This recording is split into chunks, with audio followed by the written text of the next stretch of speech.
Oi, gente. Hoje é dia do quadro Vai Interessar a Sete Pessoas, mas em que eu indico discos, livros e filmes que não são conhecidos, mas que eu acho que você poderia gostar. E hoje eu queria falar de uma grande figura, né, que é uma homenageada num filme que não estreou no Brasil ainda, mas que eu espero que estreie muito rapidamente, que é o grande Jeff Buckley, né? Eu fiz um vídeo aqui no ano passado sobre o Jeff Buckley, vou até linkar aqui na descrição, né? HBO americana fez um documentário, acabou de lançar um documentário sobre o Jeff Buckley, chama It's Never Over Jeff Buckley, né? Já estreou na HBO gringa e não chegou ainda na HBO brasileira, o que é uma preocupação muito grande, galera. Por quê? Porque a HBO, infelizmente, tem uma tendência a lançar grandes filmes, grandes documentários. A HBO tem uma história riquíssima com documentários, né?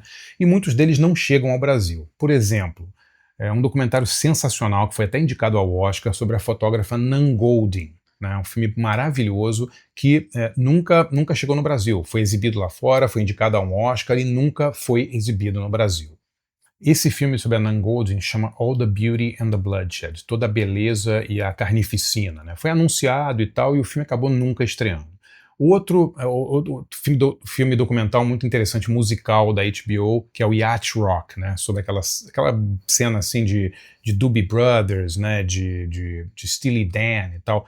Fez um grande sucesso na HBO gringa e nunca chegou ao Brasil, galera. Quer dizer, pô, HBO, assim, a gente paga a HBO pra quê? A gente quer ver os mesmos filmes que estão lá fora, né? Então é preocupante, sim, se o filme do Jeff Buckley vai estrear ou não no Brasil. A gente realmente gostaria de ver esse filme, porque o Jeff Buckley é uma figura cultuada, né, uma figura amada, um cara que teve assim, uma carreira muito breve, né, e tem uma vida impressionante, né, a vida do Jeff Buckley. Né. O Jeff Buckley ele é filho de um outro grande cantor que é o Tim Buckley. Né. Só que a relação dos dois é uma relação muito esquisita. Assim, né. O Tim Buckley era um grande trovador, uma coisa meio Dylan, meio Donovan, assim, né, dos anos 60, um cara super talentoso, né? A música mais conhecida dele é Song to the Siren, né, que depois foi gravada pelo This Mortal Coil, pelo Chemical Brothers e tal.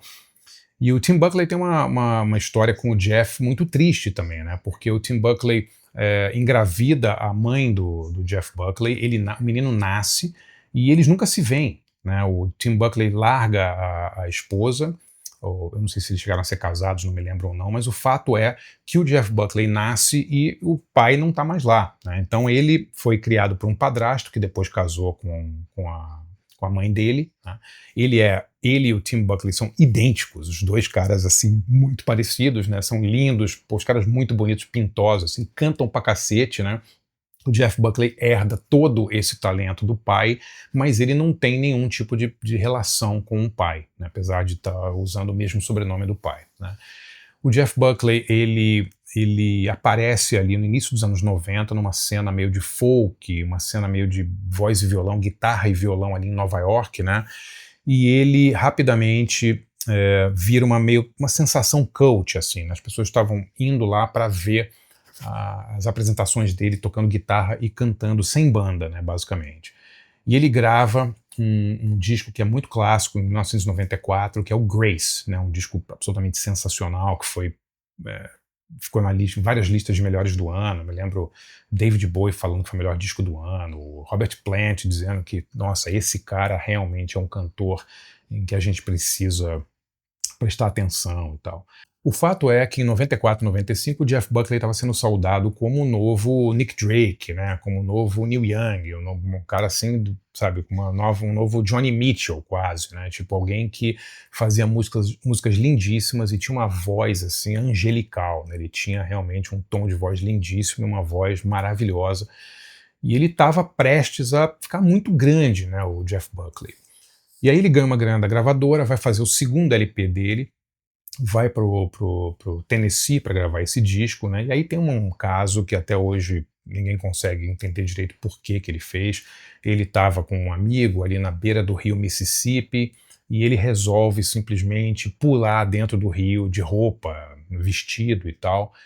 E aí a história é que na hora que ele se jogou no rio, passou um barco longe, o barco provocou lá uma grande marola e tal, uma onda que carregou ele. O fato é que o, o Jeff Buckley morreu afogado, né, num afluente ali do Mississippi em 1997, não tinha 30 anos de idade, uma coisa absurda assim, né? E essa tragédia da vida dele espelha também a tragédia da vida do pai dele, que morreu com 27, 28 anos também de overdose, né? Então, assim, são dois caras, Tim Buckley e Jeff Buckley, que morrem mais ou menos com a mesma idade, né? Que nunca se conheceram, acho que se viram uma vez na vida, assim. Dois caras super talentosos, né? Que tiveram essas vidas, assim, cortadas muito prematuramente.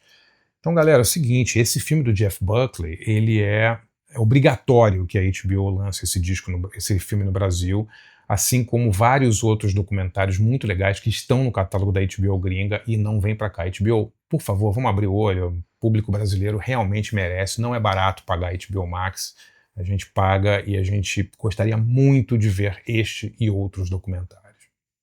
Se você gosta desse tipo de quadro sobre cinema, música e livros, sempre com essa pegada mais alternativa, galera, conheça e assine meu site de jornalismo cultural andrebarcinski.com.br. Por R$ 20 por mês, você vira assinante, você tem direito a um monte de benefícios. Eu faço 20 textos inéditos por mês, exclusivos para o site. Você pode participar de 2 a 3 debates, cursos ou workshops mensais. E, além de tudo, você tem acesso ilimitado ao acervo do site. O site já está no ar há mais de 6 anos, eu tenho lá 700 e tantos textos escritos exclusivamente para o site e mais de 80 cursos, desde história do cinema, grandes movimentos cinematográficos e musicais, conversas sobre grandes cineastas, entrevistas, tem muita coisa legal. Dê uma olhada lá, andrebarcinski.com.br, acho que você vai gostar.